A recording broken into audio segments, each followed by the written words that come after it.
welcome to coverage of the Magic Online Community Cup. We're in Renton, Washington. Marshall Sutcliffe in the booth. Here with Matt Tabak, also in the booth. And I just closed the whole entire thing. There we see Mike Turian and Joel Larsson. They're getting ready to start their game here. All right. Now, so you've got a list in front of you here, Matt, and this is important. Why don't you sketch out for us exactly what these players had to do? This was a stipulation draft in the Legacy Cube on Magic Online. So who had what here? Correct. So every person had a stipulation that they had to observe while drafting. Running quickly down the community team, Megan had the all you need or mize. So she could draft whatever she wanted, but her deck, other than lands. I want to know about these Oh, players. I'm sorry. You want to know about No, yeah, those two? I'm specifically talking about these everybody. two gentlemen. So Joel Larsson had a stipulation we called going AFK. So he could pick booster 1, 2, or 3. And for that pick, he had to leave his computer. Now, what happens on Magic Online if you leave your computer? Well, Magic Online helpfully drafts for you, as in it gives you a card. It doesn't give you an enormous amount of control over what card you're getting. So essentially, Joel had cards chosen at random, put into his card pool for one of his boosters. Now, he could pick which one, and I was busy doing an awesome job judging romantic comedies. Right. Which booster did he skip?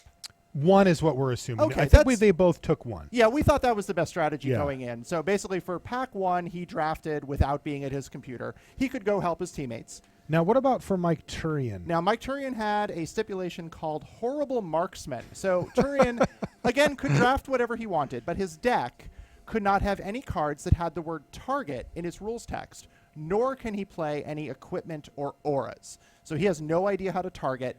Nothing in his deck can target. That is a massive, so many things say target, right? That's a good swath of cards, yeah. right?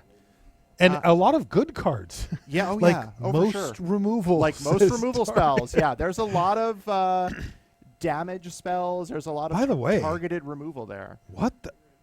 Look at that. That is gorgeous. Isn't that nice? We have the full art basic lands. Wow, so these are the new ones from Battle for Zendikar? Yes. Dear goodness. So these will be beautiful. in booster packs that everyone will be opening up around the world in one short week. We're very excited about that. I'm excited. I might be the most excited. You are. You sound like it. Yeah, I am. I can tell. So what we've got here as far as board state goes, Matt, is we've got a Mana Gorger Hydra here from Turian. Now, that was his first play of the game because his Phyrexian Revoker got traded off for an Isamaru. So he's been able to stick this Hydra, though. The problem is that Joel Larsson actually drafted a really nice deck. Even though he had to skip a whole pack, he ended up with a mono-white deck that you can see here turned out beautifully. Yeah, it's a very nice curve on Joel's deck here. He's gotten out to a very fast start. 8.5 tails, of course. 8.5 tails being activated here, making the Mana Gorger Hydra white. Now he's going to give 8.5 tails protection from white. He's also going to give Soldier of the Pantheon protection from white, and he's even got a Mother of Runes as just a backup plan here.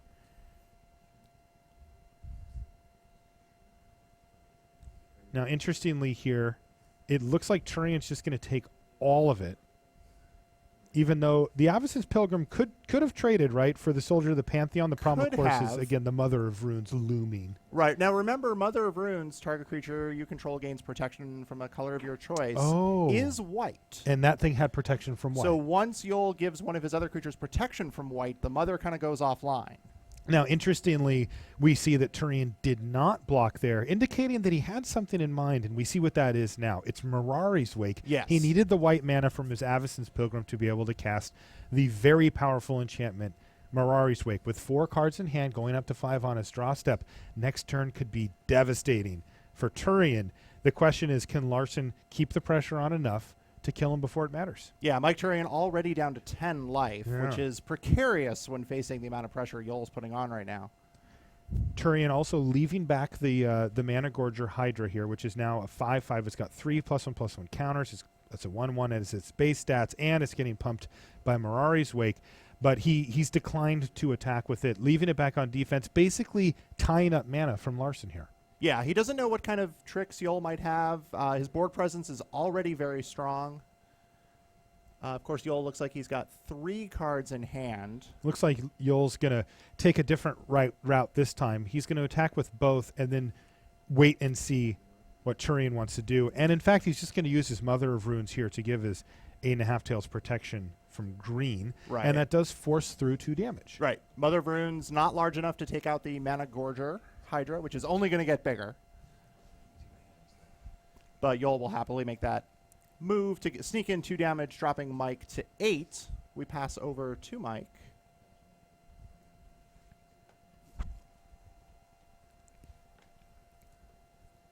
Now, Mike has some shenanigans afoot here. Take a look at his hand. Okay. Woodland Bellower. Let's just kick things off with the Woodland Bellower. So that's going to give him 2 creatures. Now, the one downside here, of course, is that with Larsson, with this particular draw being able to give protection in a couple of different ways from a color, Turian is basically mono green, as you can see from both his hand and his board here. He's just splashing for the Mirari's Wake there. And what that means is that he's not going to be able to diversify his blockers as far as color goes, and Larsson might be able to just keep hammering through. The thing is, this turn is nasty for Turian. Yes, absolutely. What is he going to get here with the Bellower? Oh, is that a Genesis Wave in his hand, Matt? Let's see. Looking up. Is. Yes, it is. And, you know, when you've got a Mirari's Wake going and a Nykthos Shrine to Nyx, so spewing off a Genesis Wave for 12 or whatever is one of the best feelings in Cube. Mike has an incredible amount of mana production right now. Not only is Mirari's Wake allowing his lands to tap for extra mana, but Nykthos ramps that up even more. So yeah, do you think this was a good turn for Mike or a bad turn? His board looks a little better than it did last turn. I'll say that. Now he's going to play Oracle. He gets to play an extra land off of that. He finds, well, not too exciting, a Lotus Cobra on top of his library. But he's kicking. Look at what he's doing here. This is unreal. A few seconds ago, I would have said Yol is at a comfortable 21 life. Less now he's comfortable being attacked now. for 15. Yeah, now he's at a mere 21 life, and make that 6. Yeah, the tide is, well, it's turned. Like, he absolutely has to kill Mike next turn, and does he have the tools? It is interesting. The Secure the Waste in Larsson's hand is a big game, and you can see here that Turian is being very careful, right? He's left back his Vengevine that was 5 damage. He didn't attack with his Avacyn's Pilgrim either, even though he's not going to be using those for anything other than blocking.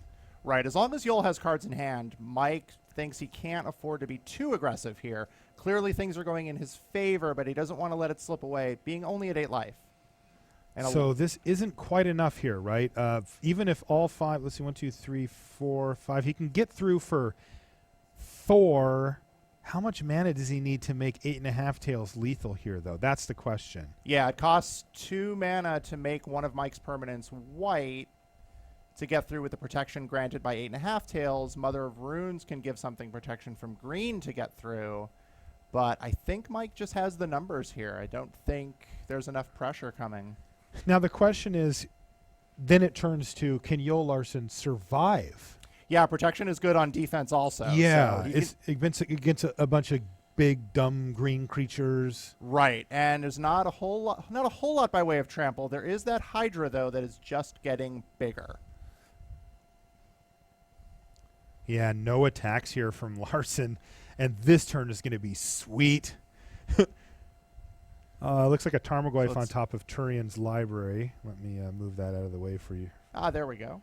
For you viewing at home. So that's being revealed thanks to the Oracle of Moldiah. But now's the turn, Mike. Do it. How much mana can he make right now? So Nykthos taps for 1, 2, 3, 4, 5, 6, 7, 8, 9. So it nets him 7 or 6. Each of the Mirari's Wake adds tons of extra mana. Watch this. This is going to be great. Here, I'm glad we have computers. I don't even know if I can count the amount. That's of mana. 19 mana he's created. 19. I feel a very large Genesis Wave. Genesis Wave for 16. And by the way, like you do, I get an extra counter on the Mana Gorger Hydra. Okay, here we go. So Mike has dumped a lot of cards into his temporary zone there while we resolve the Genesis Wave. Oh my goodness. Here come lots of things. Let's see. He has hit He hit everything but 3 cards here. The Search, the Rampant Growth, and the Farseek will not apply. And business Every other card does. and business is picking up on the Turian side of the battlefield. It's about to get a little cozy over there. So that's what we call a 13 for 1 in the business. Yeah, that's not bad. Cast 1 spell, net 13 permanents. All right. Larsson says, well, I'm sure glad I have all these tiny white creatures Right. floating around. I do have 1/1s. They have Board no green. state.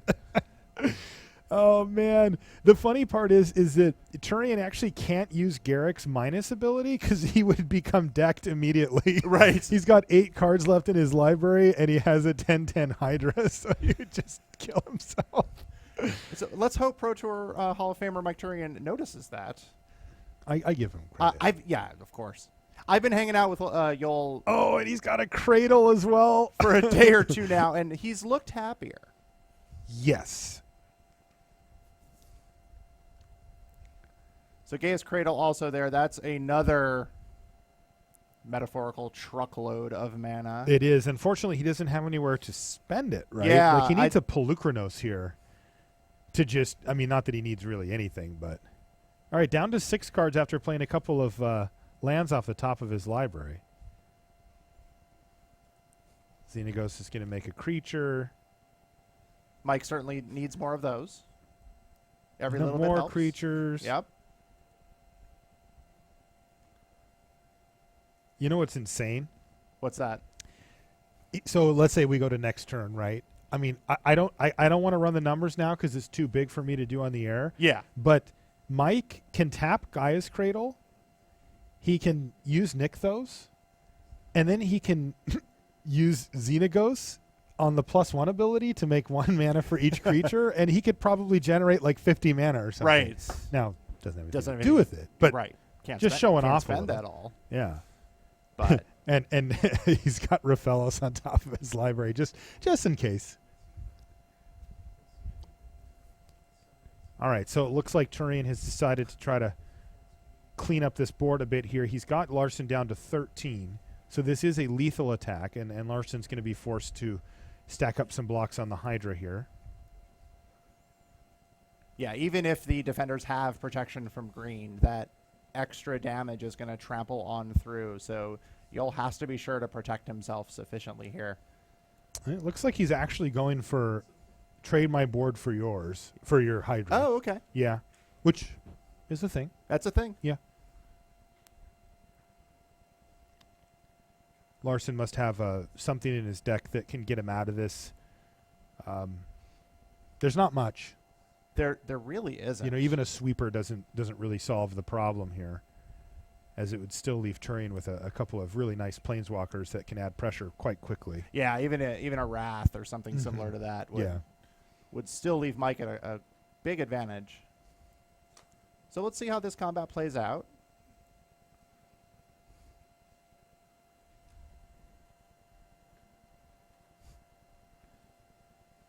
As we guessed, that Hydra has become white, so some of Yoel's creatures will have protection and will survive. But unfortunately, Yoel does not nearly have the amount of mana production that we see on the other side of the table. I don't think anyone has the kind of mana production that Mike Turian has right now. You know, this is not a Mike Turian style deck, I will say, but he certainly has shown the ability to switch gears quite cleanly. Yeah, it wasn't into at the first, rip. but he's attacking, so... Good point. Good yeah. point. One of the stipulations was... These creatures are too big for him, though. That's true. They're not 2/2s. One of the stipulations was a creatureless deck, and Mike made a face when he saw He that. didn't want that. He shied away very quickly. I don't think Mike understands what a deck with no creatures is. So Yoel down to 7. Mike's still holding at 8. He's got quite a lot of defense.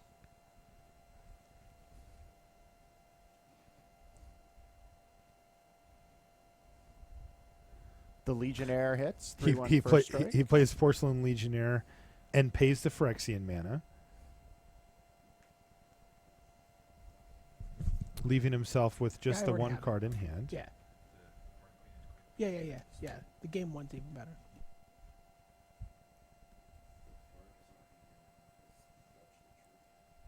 So you got to feel that that Turian's going to be able to find a victory here. Yeah, right? he has numbers, as they say. He's down to 4 cards left in his library. All right. Yeah, he did need to move fast, but he had more than enough board presence. And that even gets a take it smile out of home. Larsson, and a bigger smile, of course, out of Mike Turian. That's every smile out of Mike is big, man. The guy just. And there they are. All right, so an excellent game. One for the. So we're just going to Wizards hang out team. on this one while these guys do their sideboarding, and we'll just stick here. Okay.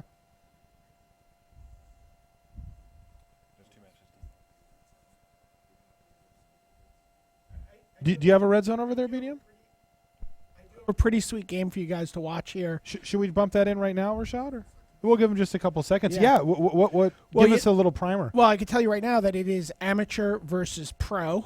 Mhm. It is Pro Tour top 8 competitor Melissa DeTora against Magic the Amateuring Maria Batholdi.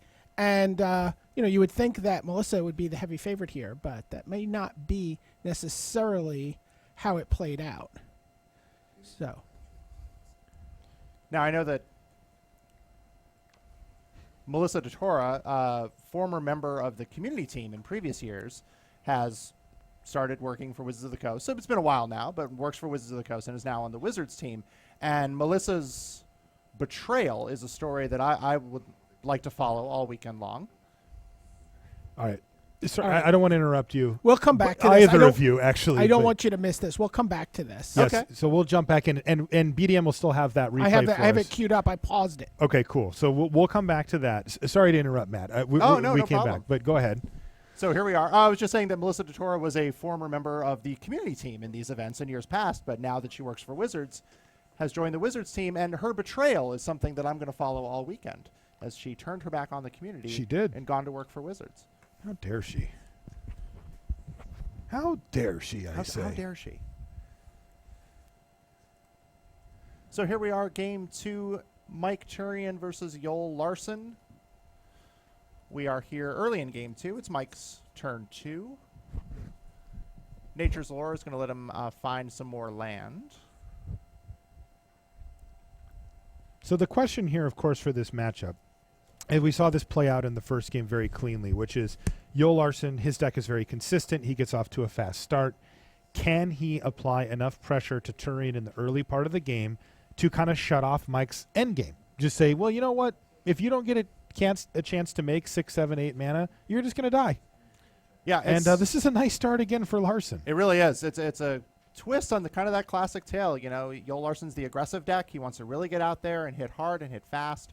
And you can see here, even on turn 3, lots of creatures on the battlefield. Yeah. And, you know, one of the things, Tayback, that comes to mind here as well is we got to remember Turian's his strategy, right? Or, his stipulation, which was the horrible marksman. Right.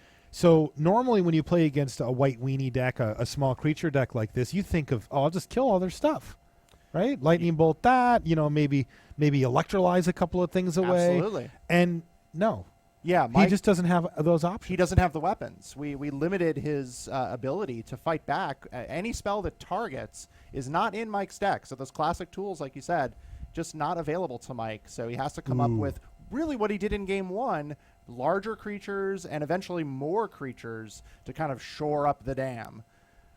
And this is not working out well for Mike. His first big play of the game there was that Garrick, which was going to do a great job, but now it's going to be in the bin as Swords to Plowshares, targeted removal spell, Yes. takes out the beast that it made, clears the way for the creatures to kill, and he still let the Precinct Captain hit as well, which netted another soldier for Larsson, who now all of a sudden has 6 creatures on the battlefield and is looking pretty good, though. Secure Tribe Elder plus Tarmogoyf is a nice follow-up there for Turian. Yeah, Sakura Tribe Elder does a nice job of not only blocking your creature, taking some of that pressure off, but then getting more land to better develop Mike's presence here. The question is Yoel just going to overrun him before Mike really has a chance to get set up? Yeah, and he certainly has an opportunity to do that.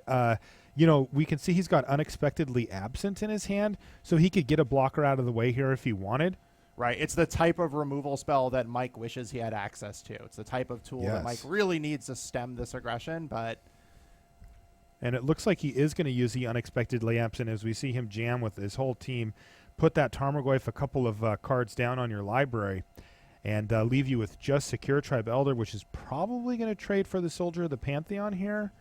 But that leaves him taking 2, 4, 7, 8, 9 damage this turn, even if he makes that block. Yeah, life total cut in half in one fell swoop. And looking at Mike's hand, there's some big things there. Are they going to be fast enough, though? Yeah, these aren't the big things that he really wants. Like a Craterhoof Behemoth doesn't look great here. Yeah. That's your finisher. All right, well, Bloodbraid Elf off the top's not bad. This could get him 2 blockers or a blocker and a removal spell. Yeah, Cascade. Any viewers out there haven't seen Cascade before? It's an ability from a few years back. He's going to be able to look for a spell with a lower converted mana cost than Bloodbraid Elf. And by look for, you mean? Just search his pockets. No, they come cards come off the top of the library until he hits one, and then he can cast it without paying its mana cost. So Now this would, if he doesn't block with the Hydra, he goes to 1 here. So unfortunately for Mike, he'd love to be able to keep that Hydra around for a little while, but I think that going to 1 isn't going to work for him. yeah, not with the number of creatures that Yol is pressing. Those the tokens there on the right, there are 3 of them. So He decides to block the Precinct Captain, which means 1 extra damage is going to hit him for now, but it keeps another soldier off the battlefield. yeah, And that was going to do it there. Turian knows that he doesn't have any more draws in his deck. And now it's all smiles on the old Larsson side of the table. And you can see that these two gentlemen are right across from each other here. a fantastic look from Mike Turian there, letting you know the score has been evened, in case you didn't know that. All right, so these two are going to go to sideboarding. And I'm curious now. Of course, I have not seen Mike's entire card pool. I don't know what kind of things he has in his sideboard that he would even bring in. So He didn't look like he sideboarded much, did it? being told he didn't sideboard much, and that sounds about correct, Yeah. given the style of deck that Mike has put together here. But you at home, we'll find out together. Let's see what draws await us in this deciding Game 3. Who do you think's going to win? I like Yol's hand. I like his first turn aggressive 2/1 creature. Protection from multicolored. Maybe not relevant in this match. It might be. All right. Well, it looks like a rampant growth on turn 2 here from Turian is going to get things moving forward. Meanwhile, Soldier of the Pantheon does its thing. Turn 1 play there from Larsson. Though we'll note here there was no turn 2 play at all from him. Yeah, that's very interesting. Mishra's Factory, of course, a land that can become a creature in future turns, but was not used for mana on turn 2. So Mike continues to develop his mana base. He's going to start dropping larger things real soon here. Wow, he did not Swords to Plowshare as the Tarmogoyf there. I guess he's okay with the trade here? Yeah, Tarmogoyf not very large right now. Will trade with Soldier of the Pantheon. Yeah, If Mike blocks. and it looks like Mike does not want to No? block. It's a consideration here early, right? Because you want to keep your life total as high as possible, but the chance that the Tarmogoyf grows is very high. So Mike's not really incentivized to trade it off for the 2/1 as it could just grow bigger, as early as right now. Right now it's a 1/2 because there's only sorcery in the graveyard. And it looks like Turian's going to add another sorcery. And he's going to play a Wild Mongrel as well. And, of course, Wild Mongrel, there's now the threat of any type of card appearing in the graveyard. At instant speed. At instant speed. Good point. Yeah, that's a great point. So Tarmogoyf can grow almost on command here from Mike. This is getting really intense here because, the Monastery Mentor is the exact type of card that you don't want to see if you're Mike Turian because it's very easy to kill. It's only 2 toughness, but he just doesn't have a way to do it. Yep. No targeted spells are allowed in Turian's deck. And I have to say, Fate smiled on Yol pretty well here. I would not have guessed that he just did not pick his cards for Agree. 1/3 of his draft. You can't tell at all. I agree. Uh-oh. 8.5 Tails has reappeared in Yol's hand. He's going to start things off by getting his Student of Warfare up to 3/3 first strike mode. And he's going to activate the factory here, so no interest in casting an 8.5 tails. He's looking to beat down.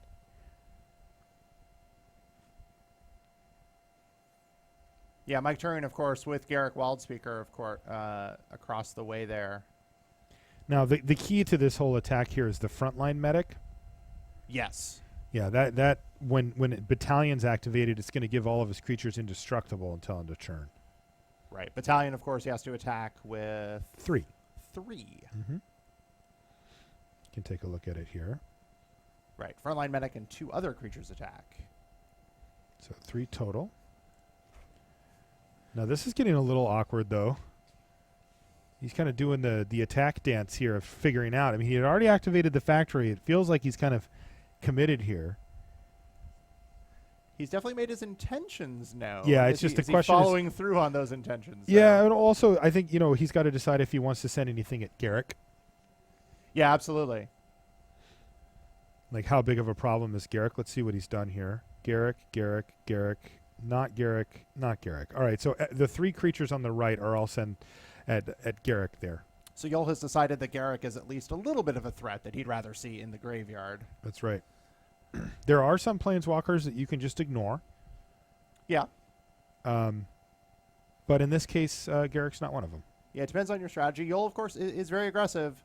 You'd hate to see some of that damage that could have chipped at Mike's life total go to Garrick, but as we saw in Game 1, there's a clock, and once Mike seizes control, Yol might not be able to push through, so he's got to get that Garrick off the table now. You see Yol Larsson giving a little, talking a little to Turian.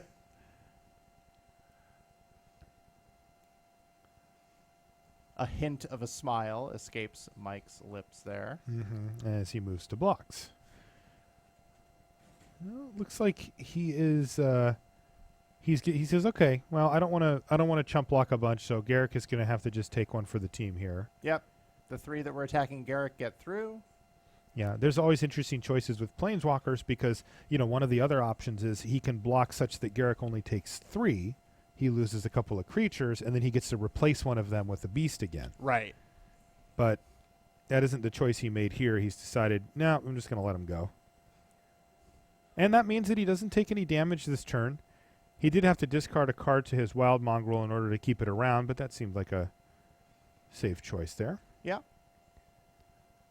Avacyn's Pilgrim off the top for Turian. Not really what he wanted to see here. But he's got a Bloodbraid Elf to follow up here, so let's see what he can hit with that. Soldier of the Pantheon's going to gain a life for Larsson. And here is the big Cascade. Well, that's Farsi. Yeah. Not the most exciting thing he could have had. I mean, can he kill him out of nowhere? Like, one of the things that we have to look at here is that Craterhoof Behemoth is just hovering around in his hand. Yeah, that's very true. I mean, this could be a one-shot. Oh, look at this. He's picking a fight. Turian says, okay, you want to attack? I'll let my Garrick die, but you're going to take a lot of damage on the crackback here. And we do see Swords to Plowshares from Yol. Yeah, that took out the Tarmogoyf. But it does mean that Yol takes 13 or goes down to 13 life this turn. So I think Mike is just setting up for a big fat Craterhoof Behemoth and just hoof him. Just hoof him. Yeah. That's good strategy right It worked in Standard for quite a while. Absolutely. This is where we should put that on the brochure. When in doubt, just hoof them. Just hoof him. Sometimes you get hoofed. Yeah. It happens. So we'll see what Yol's thinking about on the attack back here. Obviously, he saw Mike attack aggressively last turn. He probably has some idea what Mike's path to victory is. Here they go. They both think they're racing. What do they not know? Well, I can tell you exactly what they don't know. Yol Larsson does not know that Turian has a Craterhoof Behemoth in his hand. That is certainly true. Anytime you and your opponent are both racing, one of you is probably wrong. Now, Turian can't quite cast it yet, though, right? Craterhoof is not a cheap spell. It's not. And he's breaking even on his Nykthos at the moment.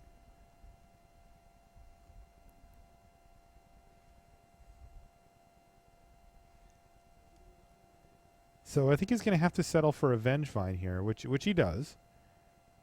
Another aggressive large card. And now what you see here is not Mike giving up on his plan.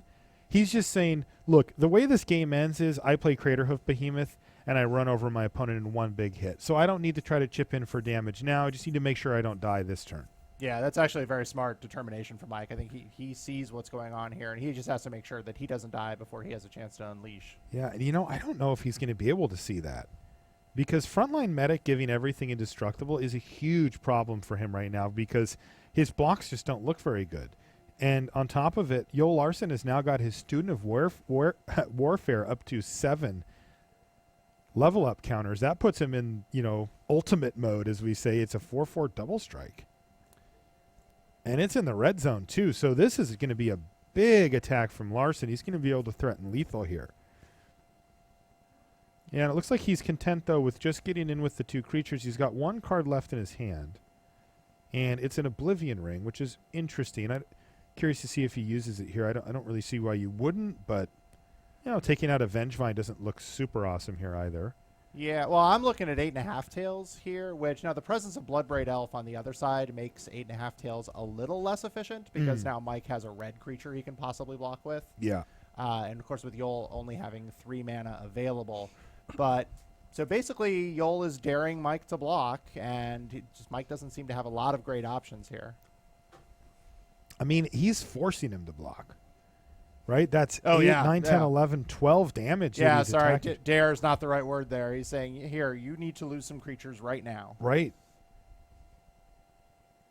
And it looks like the beast token is going to be the one that goes away. And that's an interesting hint to Joel Larsson of why would you block with the beast instead of like your Avacyn's Pilgrim? Sure. Something along those lines. But he doesn't actually use his Oblivion Ring. No, Mike falls to 8. What does he draw? Woodland Bellower? That's Woodland Bellower. So that's 5, 6. So he can go ahead and cast his Craterhoof here. Is it enough to kill Larsson? I always just assume it is. I also just usually cast it and turn him sideways and make my opponent figure it out. And here it is, Craterhoof Behemoth. Behemoth, a huge Boom! There Look at that. is. How about 1927, 33, 40? How about 40 damage? Yeah, BDM says, I've done that in Commander enough to know that that's what we call enough damage. And that does it. Mike Turian picks one up for the home team here, Team Wizards of the Coast. That is the kind of win I like to see. Just, hi, I'm enormous. Deal with this. Yeah.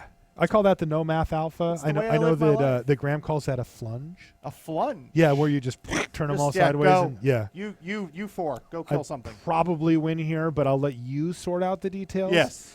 So that was a big win, though, for the Wizards team. Huge I have win. to say that, Joel Larsson, he's got to be the best player in the room currently. He's certainly better than I am. He was playing against the Pro Tour champion, right? Yeah, but he was a Pro yeah. Tour champion years ago. And Joel Larsson is a honed, he plays now. He won the last Pro Tour. He won the last Pro Tour. I think even if we talk to Mike Turian, if we compared those two players in their absolute peaks, we could have an argument. But if we compared them right now, Turian is just not, he's got kids he's a little bit out of practice. Yeah. I mean, plays a lot of Magic. But he's still great at it, and he beat Joel there. Let's not take anything away from Mike Turian. He is a Pro Tour Hall of Famer. Yeah. He has game. I'll still first pick Turian in a limited format. All right, sure. I'll take Larsson. All right, so BDM, you had for us in the red zone a replay that you wanted to show us. Let's get to that right now. So, I had Maria Bartholdi versus Melissa DeToro, the pro in Melissa, the Magic, the amateur in Maria. And you know what? It was the same matchup of stipulations. Melissa DeToro had AFK. So, interestingly, she ended up with a white deck, very similar to what Joel ended up with. And Maria Bartholdi had the bad archer. So, she couldn't have targeting. And Melissa comes out pretty early. She's got a quarter paladin. She has a Swords to Plowshares to get something out of the way. She has a frontline medic.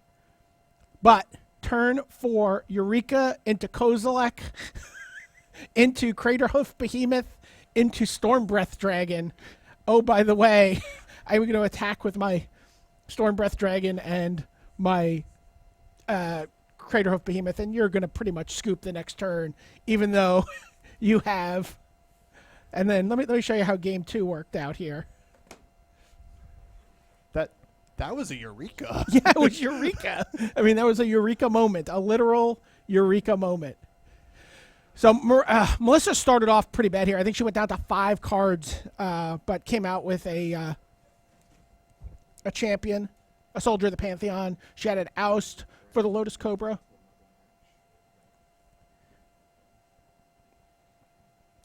Lotus Cobra does not block. Then comes the frontline medic. There's Lotus Cobra ability again. Starts trying to figure out how to make the mana work here. And Yavimaya Elder is the play. One of my favorites. Yavimaya Elder is going to block here. I think she may have missed the opportunity to sack it. That's kind of a tragedy. Yeah, it's kind of a tragedy. It's like 2/3 of a tragedy. But Hornet Queen is the play next turn. All right. Tragedy averted. Here comes Crusade. So things are, pretty good here. Crusade and Frontline Medic. But Maria is tapping a lot of mana. She's got Hornet Queen into Craterhoof Behemoth. I've got some 8/8 insects. I've got a 12/12 Craterhoof. Oh, by the way, my Hornet Queen's a 9/9. You know what? I'm also going to attack you with a Lotus Cobra. That's a 9/8 Trampler. You're dead. So, pretty... How... Isn't this eerily reminiscent of what we just watched? It's the same exact stipulation. What is going on here? Yeah, fantastic. I guess it's the that is the match. Oh yeah. So Maria Bertholdi takes the match. The Magic the Amateuring beats the Pro Tour top 8 competitor Melissa DeToro. Sending it back over to you guys at the desk. Thank you, VDM, for that red zone action, and it looks like an instant replay. So, yeah, there's pretty much the same. Maybe that's what you'd expect from these two stipulations. If I can't target, I go big creatures, right? Yeah, that makes sense. But it is a little weird that the mono white also came out. Anyway, we've got an interview with Blaine Worth. Wolf Wolpert. Let's send it down to that right now. Well, we've just seen Community win there. We saw back from Megan's match, but I'm here with one of the Wizards Coast team that won that last round. Worth Wolpert. Hey. Which stipulation were you on for this draft? I had the no creatures, such as it was a stipulation, I guess. Now, that's an interesting point. It's one of those stipulations that doesn't necessarily feel quite as restrictive as some of the others if you like drafting that kind of deck, which you do, right? Yeah, it's right up my alley. Give me a third of a card over, every third turn over 7 turns, and I'll win on turn 20. That's pretty great. And your matchup for this round, you were against Wedge, who he was drafting the Disaster Movie deck. So he had to take cards that sounded like a disaster movie, and by his estimation, it wasn't necessarily a great matchup because a lot of them are creature removal, and your deck, no creatures.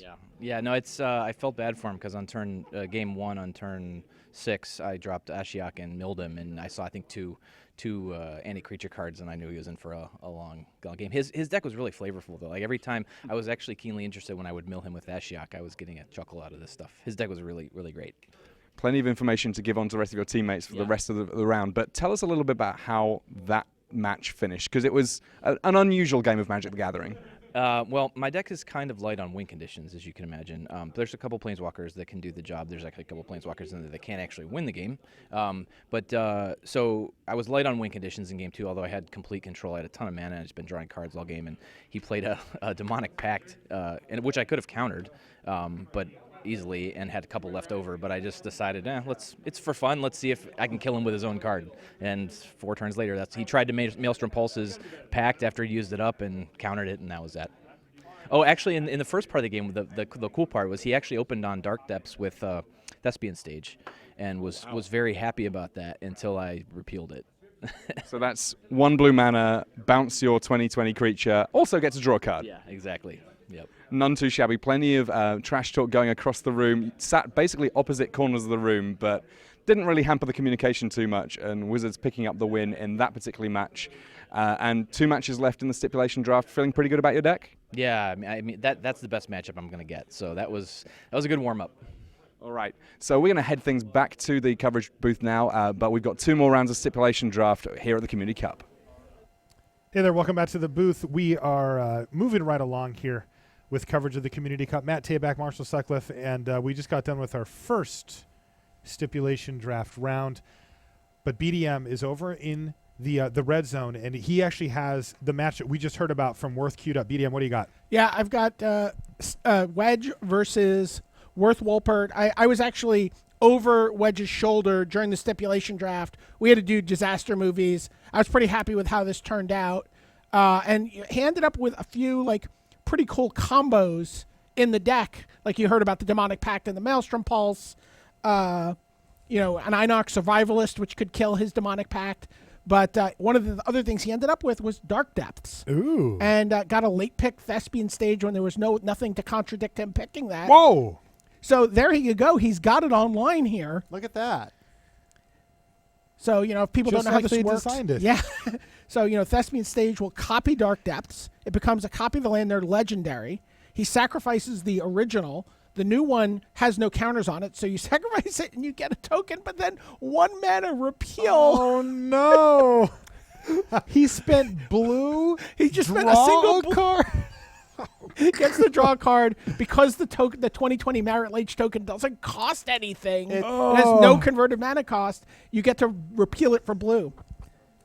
If you're going to get rid of a 2020 threat on the other side of the table, you might as well draw a card for doing so. Well, right? there's For single mana. for a single mana. Here's Demonic crazy. Pact now. Okay. So Demonic Pact is in play.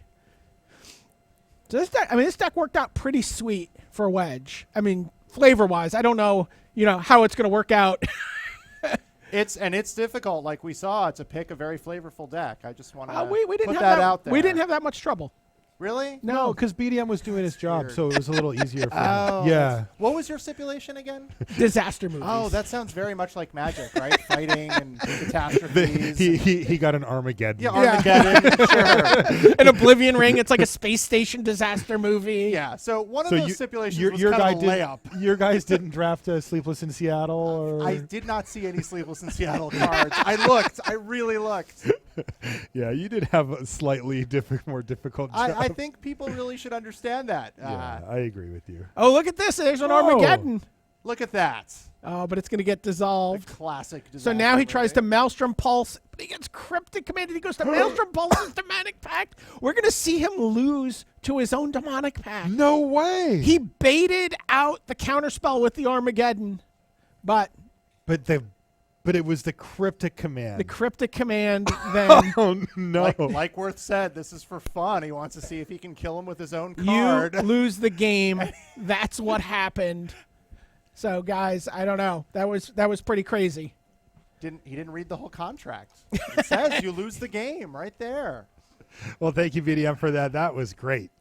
That was a fantastic game. That was great. It really was. I got it. I haven't done that yet, but I've kind of always wanted to. To make someone lose to their Yeah. own Yeah. Yeah, I lost. I have lost to it in playtesting.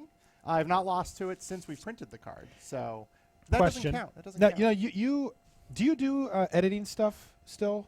Not so much on the paper game. I used to be an editor for the actual printed cards. Yes. I've moved on to now I'm the editor for Magic Duels. Gotcha, for duels. Now, Yeah. okay, well, I've still got a question that you maybe have heard floating around. Sure.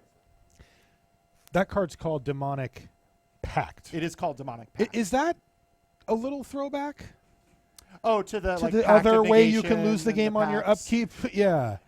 I never even considered that. Yeah. It probably is. Because like the first time it occurred to me, because Demonic Pact is just a That's cool name for a brilliant. card, right? The first time it's like, oh, you're going to die to your pact on your upkeep, and I'm like, Where I've have I said heard that that before. Yeah. And so I think that's actually Yeah, like, that is absolutely and intentional. the what I'm going to do here is I'm going to give you full credit for it. Yes. So genius move. When well I named named. that card, which was shortly after I designed and developed that card, I wanted to really give, as a little shout out to our longtime players who, of course, remember Pact of Negation and Friends. That's what I did. Demonic Bravo, Pact Matt actually Dubak. designed by the community. A nice little tie-in with our event here. That card came out of You Make the Card. It wasn't the card that ultimately won. That was Waste Not. Yeah. But it was a design that we loved in R&D and just fell in love with and made some tweaks to the card and shipped it out the door. That's So- one of the really cool cards.